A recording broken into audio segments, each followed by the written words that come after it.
बाबा ते तर आताच सौरभ सरांना घेऊन निघून गेले. मला थोडं रजिस्टर चेक करताय का? ते कोणासोबत तरी आत पाठवून द्या.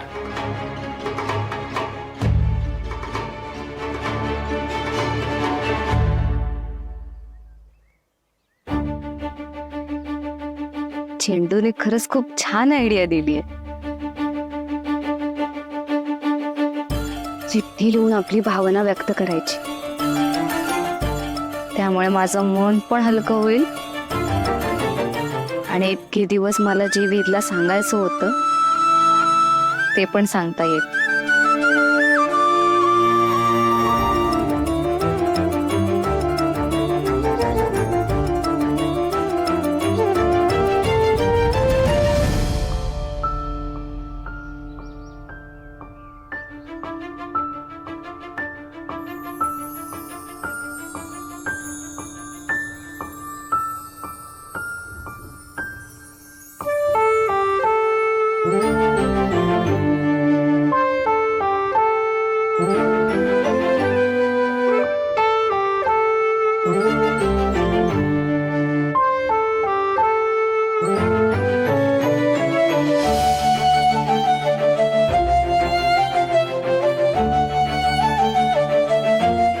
कशी सुरुवात करू पत्राची?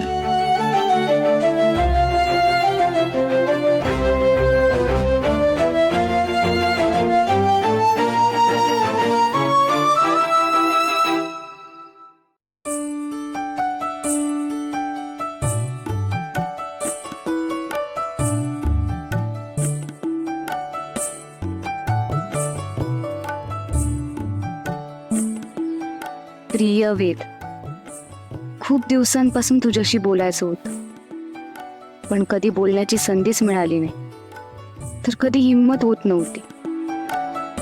आणि म्हणून मी खूप विचार करून माझ्या मनातलं तुला सांगावं, व्यक्त व्हावं म्हणून हे पत्र लिहायला बसले.